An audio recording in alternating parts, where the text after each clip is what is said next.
Face aux organisations fêtières du monde rural, les deux ministres sont revenus sur les bien-fondés de cette décision.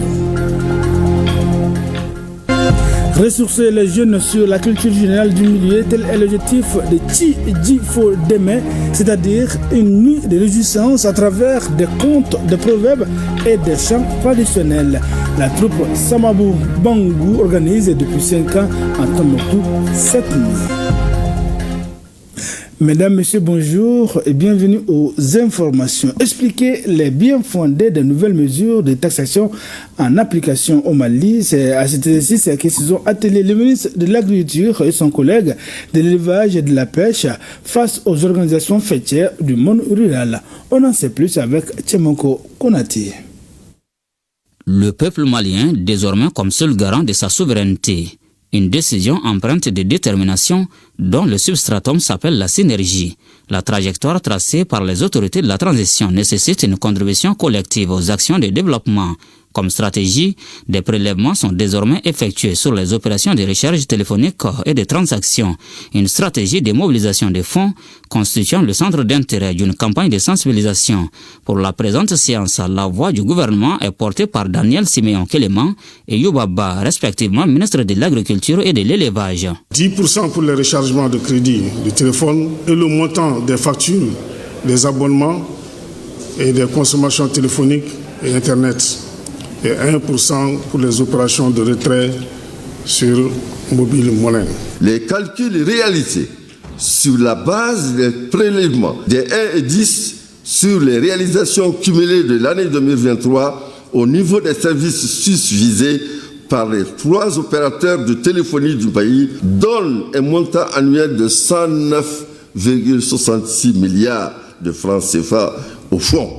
Ce fonds sera utilisé pour faire face aux défis énergétiques, d'infrastructures de base, des inégalités sociales et des infrastructures du système productif. Cette décision traduit la volonté des autorités de sortir le peuple de l'impasse que le pays traverse depuis plus d'une décennie. Situation sécuritaire peu reluisante, rupture avec la CEDEAO suite aux sanctions illégales, départ de la quasi-totalité des partenaires. Les conséquences sont multiples et variées. À cet effet, nous devons compter d'abord sur nos propres moyens à développer et transformer nos ressources agricoles. Pour y parvenir, nous devons donc faire appel à notre sens élevé de patriotisme, notre génie créateur. Si la durée de fourniture de l'électricité à Bamako, par exemple, ne dépassait pas 7 à 9 heures de temps par jour, quelques semaines après la mise en place de ce fonds, le courant est fourni pendant près de 19 heures par jour. Les organisations fêtières du monde rural réitèrent sans réserve leur adhésion à la démarche.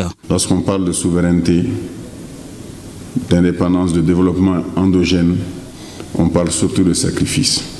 Il n'existe pas de grande nation au monde qui n'est pas passée par ce canal. La seule nation bombardée avec des armes atomiques qui, à un moment de son histoire, a changé, c'est-à-dire son modèle même de fonctionnement pour se concentrer exclusivement sur son pays. Moi, j'ai assisté à ça, c'était en Malaisie, où des femmes ont enlevé leurs bijoux pour aller le fondre, pour garantir la Malaisie, l'économie malaisienne, parce qu'ils ont dit que tout ce qu'ils ont en commun, tout ce qu'ils ont de réel, c'est d'abord la Malaisie, au-delà de toutes les richesses individuelles. Cependant, ces organisations du monde rural expriment des préoccupations relatives à l'utilisation judicieuse du fonds et à la création des conditions pouvant contribuer à améliorer leur climat des affaires.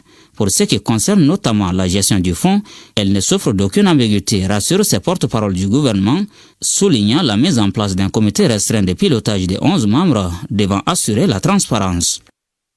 Prélèvement de la taxe, on en parle. Le président du réseau des petites et moyennes entreprises du Mali, Sanou Sarr, était face à la presse ce samedi. C'est dans le cadre d'une rencontre d'échange d'informations, mais aussi et surtout de sensibilisation sur l'importance du prélèvement de la taxe mobile initiée par les autorités de la transition. Pour le président du réseau, le prélèvement de la taxe participe à la construction nationale et témoigne la preuve de l'engagement citoyen. Pour plus de détails, nous vous proposons d'écouter le président du réseau, Sanou Sarr, est interrogé ici par notre reporter Alou Abdoulaye Touré. Les jeunes, les femmes et les vieux de Kalabankoro se sont réunis, pas Kalabankoro seulement, c'est un peu Bamako en général, et pour exprimer tout leur engagement par rapport à la décision des autorités de pouvoir bénéficier d'une contribution vraiment des citoyens en fait sur les recharges téléphoniques, etc. Donc c'est un engagement assez fort que nous sommes en train de démontrer pour que tous sachent que ce qui a été pris comme décision par les autorités, nous l'acceptons.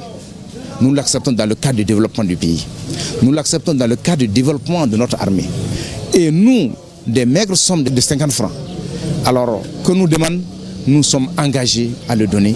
Et cette rencontre est placée dans ce cadre d'un engagement citoyen, d'un engagement en fait que les autorités sachent que la décision prise a été acceptée et nous sommes vraiment des deux pieds dedans. Le grand format de cette édition nous amène à une séance de dégustation. Elles sont 3 dames, un dénominateur commun. Pendant ce mois de Ramadan, elles embrassent le domaine de l'entrepreneuriat. Nene Silla évolue dans la gastronomie, tout comme Zeina Sidibé qui vend des galettes. Quant à Linda Fanta Keita, elle propose des paniers Ramadan aux fidèles pour la rupture. Chacune d'elles tire son épingle du jeu. Le mois de Ramadan, en plus de son caractère religieux, est donc humanitaire et facilite le contact. Notre reporter Awadit Makamara est allé à leur rencontre. Le Ramadan est une période d'introspection spirituelle, mais pas que. Il est aussi un moment de générosité et de partage. De plus en plus, des jeunes se lancent dans l'entrepreneuriat et profitent de cette occasion pour proposer des services qui répondent aux besoins des fidèles. On va mettre maintenant le menu sandwich. On met 5 pièces de chaque variété dans le plateau de 15 000 francs. Guindo Nene Silla a 30 ans. Elle a un master en hôtellerie et voulait être hôtesse de l'air. Des métiers qui devraient lui permettre de voyager et d'enrichir son expérience dans le domaine de la gastronomie et de l'accueil. Mais finalement, la passion l'emporte. Elle gère ce fast-food dans un quartier de Bamako. Pourtant, c'est pendant le Ramadan qu'elle a décidé de se réorienter. Passionnée de cuisine et de pâtisserie, elle a vu une opportunité dans la demande croissante de petits fours pour la rupture du jeûne. Nos plateaux sont à partir de 10 000 francs CFA. 10 000 francs CFA composés de 25 pièces, 15 000 francs composés de 40 pièces et 20 000 francs composés de 50 pièces. C'est composé que de mignardises salées. Avec son souci du détail, Néné a su séduire sa clientèle et tirer son épingle du jeu. Aujourd'hui, elle emploie plus d'une vingtaine de personnes. Les travaux commencent depuis 7 h du matin et ne se terminent qu'à 17 h, 7 jours sur 7. Mais il faut que les plateaux sortent avant 16 h. C'est ce qui nous met surtout la pression. La demande est énorme. Du coup, il me faut plus de main d'œuvre. Cette dame a plusieurs cordes à son arc. Opératrice culturelle, Zeina, vendeuse de galettes à 16 heures perdues. Travaillant à temps plein dans une entreprise de multimédia de la place, elle profite de la pause dans son secteur pour transmettre un savoir-faire culinaire hérité de sa mère pour répondre à la demande croissante des clients en ce mois béni. Vendre du froufrou, c'est du théâtre social en fait. Tout se passe, les conflits, les discussions, des étrangers qui deviennent des amis. Donc du coup, moi, ça m'inspire en tant qu'artiste de discuter avec les gens et avec la société, les voisins, des thématiques les plus urgentes de notre identité culturelle en fait. Donc c'est un lieu de rencontre, de partage et de cohésion pour moi. Linda Fanta, elle, a choisi de combiner tradition et praticité et propose des paniers Ramadan personnalisés. Chaque panier est rempli de délices soigneusement sélectionnées en fonction des prix. Il permet aux fidèles de rompre le jeûne de manière conviviale et délicieuse. Chez nous, le prix le plus élevé est 250 000. C'est le panier Ultra VIP, composé de produits d'épicerie fine d'exception.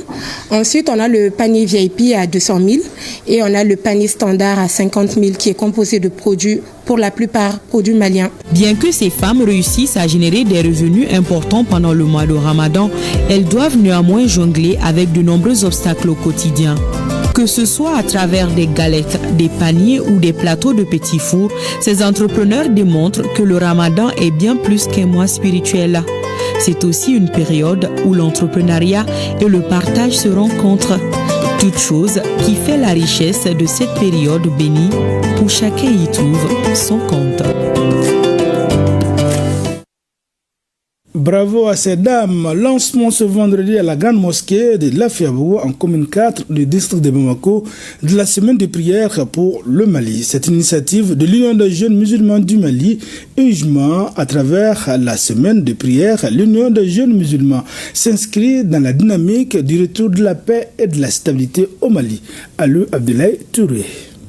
Pour parvenir à l'entente et à la cohésion, à la paix et à la stabilité, l'Union des jeunes musulmans du Mali n'a jamais manqué d'occasion pour prier Dieu, le Tout-Puissant, le Miséricordieux, afin qu'il accorde son bonheur à notre pays en ce mois béni de Ramadan.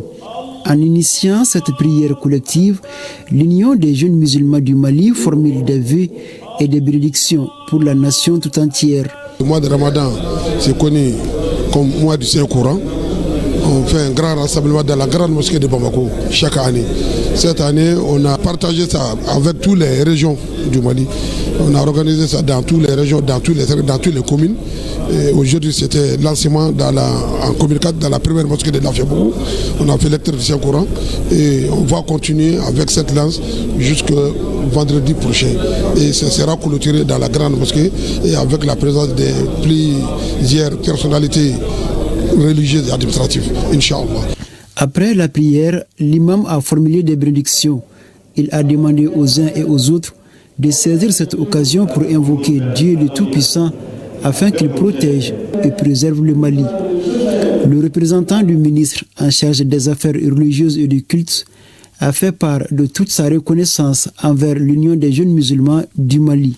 Nous invitons toutes les structures fêtées religieuses à imiter l'IJMA, à faire des prières collectives pour les Mali, pour la paix, la stabilité et la cohésion sociale.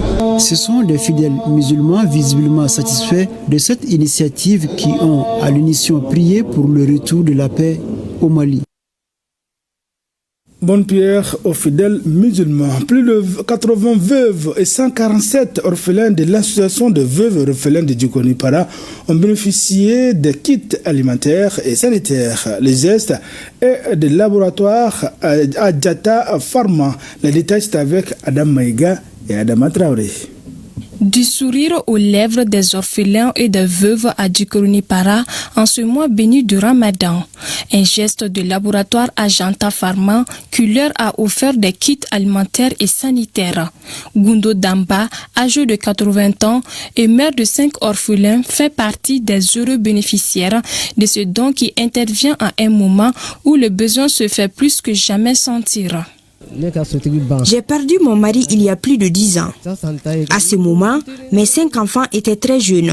Je les ai nourris avec le peu que j'ai gagné du service trainer à l'occasion des cérémonies sociales. Pendant ce mois de Ramadan, les prix des denrées alimentaires ont pris l'ascenseur. Je suis très contente puisque ce don va contribuer sans doute à la charge familiale.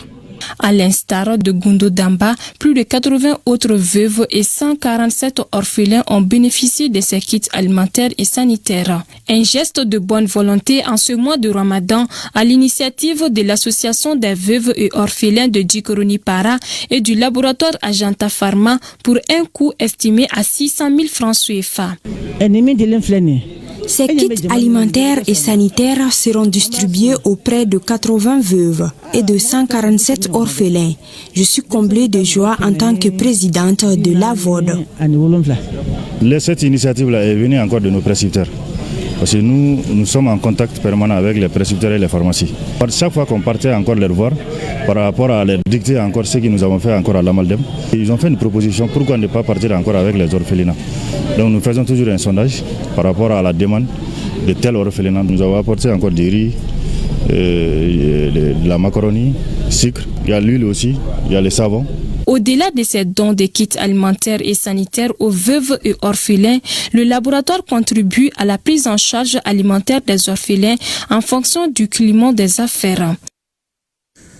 Le Rotaract Club a procédé vendredi à la 2e édition de sa traditionnelle campagne de distribution de iftar à l'hôpital du Mali. Un geste au bénéfice des malades et indigents. Le Rotaract Club entend ainsi contribuer à faciliter la lecture du jeûne aux bénéficiaires. Bokari Koulibaly et Tchadja Moussa Kamara pour le reportage. Le club Rotaract, fidèle à sa tradition, apporte sourire et réconfort aux malades et indigents de l'hôpital du Mali. Une collation leur est ainsi offerte pour la rupture du jeûne.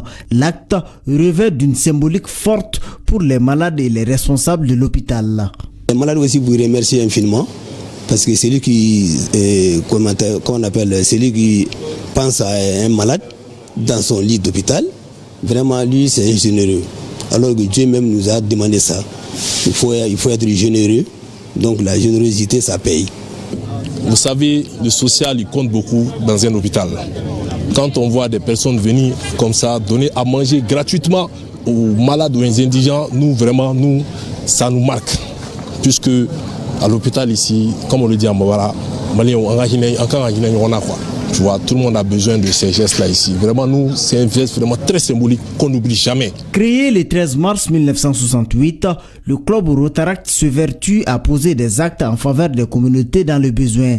Tel est le bien fondé de ces gestes. Voir le sourire en fait sur le visage des personnes qui reçoivent en fait ces dons, c'est aussi notre satisfaction. Et on profite vraiment de l'occasion pour remercier en fait les personnes qui sont ici au niveau de l'hôpital du Mali, qui nous ont accueillis, qui nous ont donné aussi l'occasion de faire ces dons-là. Le club Rotaract entend perpétuer cette œuvre pour le grand bonheur des malades et indigents. Un geste salutaire. Le deuxième titre de ce journal, Tifondeme, ou une nuit de résistance à travers des contes, des proverbes et des chants traditionnels. La troupe Sabamabou Bangou organise depuis 5 ans cette nuit à Tombouctou. Elle veut, à travers cette activité, enseigner aux jeunes les valeurs et les cultures traditionnelles. Pour cette année, le thème retenu est conte et éducation. On en sait plus avec Najim Baba Sissé. La troupe Sababou Bangou respecte une tradition, celle de perpétuer les valeurs traditionnelles à travers les contes, les chants traditionnels comme facteur de sensibilisation et d'éducation. Ça s'appelle Tidjifo Dame, entendez par là une nuit de joie. Cette 5e édition est axée sur le thème conte et éducation. Une édition qui rend hommage à Feu Djumawe Lutubomo, une vieille femme qui a toujours accompagné les initiatives de la dite troupe, décédée il y a quelques mois. L'objectif de Tidjifo Dame, c'est rappeler les activités d'antan de Tombouctou, la culture tombouctienne. Tidjifo Dame, c'est une école. C'est une école où les enfants apprennent les comportements d'antan, le tombouctien d'antan et comment vivre à Tombouctou. Une semaine durant, des activités seront menées dans l'ensemble des quartiers de la ville afin de requinquer les jeunes sur les contes éducatifs, rappeler l'essence de certains proverbes et sentences afin de les doter de bonne culture générale. Cette année, nous lançons un concours entre les jeunes enfants. Capitalisation des 4 années d'activité pour voir est-ce que les enfants ont assimilé tout ce qu'ils ont appris pendant ces 4 années. Pour rendre agréable ces nuits, pour essayer d'éloigner maintenant la psychose, pour essayer de faire comprendre que la cohésion sociale existe, le vivre ensemble est toujours là, quel que soit dans l'ombre ce qui peut nous effrayer. Cette cérémonie de lancement a été émaillée des contes des grandes figures, écrivains et comédiens pour tracer le chemin de cette 5e édition qui fera le tour des quartiers de la ville. Il faut Dame sport à présent. Le premier Grand Prix cycliste de l'ORTM sera couru le 6 avril prochain sur une distance de plus de 120 km. Cette initiative participe à la vulgarisation de la discipline. C'est pourquoi les pays de la Confédération AES sont invités. Toutes ces informations ont été données hier au cours d'une conférence de presse co-animée par le directeur général de l'ORTM, Hassan Baba Djembélé, le président de la Fédération malienne de cyclisme, à la cantine de l'ORTM. Daouda Koné a suivi cette rencontre avec la presse. Fidèle à l'un de ses slogans, à savoir à l'ORTM chacun compte, que l'Office de radio et télévision du Mali se lance dans la vulgarisation du cyclisme malien. Pour réussir cette mission de vulgarisation, l'ORTM est en partenariat avec la Fédération malienne de cyclisme pour l'organisation d'un Grand Prix cycliste dénommé Grand Prix cycliste de l'ORTM. Nous sommes venus voir le directeur pour demander cette compétition et nous sommes très heureux de vous annoncer qu'il a accueilli en tout cas la nouvelle avec beaucoup de joie vu déjà que ça va dans le sens du développement confédéral. Auparavant, nos grands prix se limitaient juste aux cyclistes nationaux. Donc c'était fermé. Maintenant aujourd'hui, avec la nouvelle configuration de notre espace, donc nous nous sommes dit qu'on doit maintenant aller vers cette intégration en invitant maintenant dorénavant les coureurs de ces deux autres pays. Le vélo est un passe-temps ici, mais c'est aussi un sport qui est apprécié par les Maliens. Mais au-delà, la proposition de la fédération va au-delà de nos frontières, c'est-à-dire elle concerne aujourd'hui les compétiteurs de l'AUS, notamment du Niger, du Burkina Faso, qui vont se retrouver ici pour l'occasion. Donc vraiment, c'est un grand événement pour nous, pour la nation malienne, parce qu'aujourd'hui, je pense que autant le football permet de fédérer les âmes, mais je pense que le cyclisme aussi peut être un sport fédérateur. Cette rencontre avec les hommes de presse a été une opportunité d'expliquer le bien fondé de cette nouvelle compétition, les objectifs, le paraphe du contrat de partenariat. Pour ce premier Grand Prix cycliste de l'ORTM, les coureurs prendront le départ devant l'ORTM en passant par le boulevard de l'Indépendance pour rallier Kati et revenir à Bamako. Le parcours a été clairement défini. On va maintenant demander aux services de sécurité, comme on a l'habitude de faire, de voir comment on peut mieux jalonner ces parcours-là pour qu'il y ait moins d'incidents possibles. Ça, c'est très important parce qu'en cyclisme, la sécurité compte beaucoup. D'inviter le peuple malien à sortir massivement le 6 avril pour accompagner le coureur, pour faire en sorte que, comme je l'ai dit encore une fois, que ce soit un événement très festif. Le Grand Prix cycliste de l'ORTM sera couru le 6 avril prochain sur une distance de 120 km. Inch'Allah. Mesdames, Messieurs, c'est sur cette note sportive que se referme ce journal. Merci d'avoir été des nôtres. Retrouvez Khadija Toukone pour la grande édition du soir. D'ici là, passez d'excellents moments de télévision en compagnie des programmes de ORTM 1.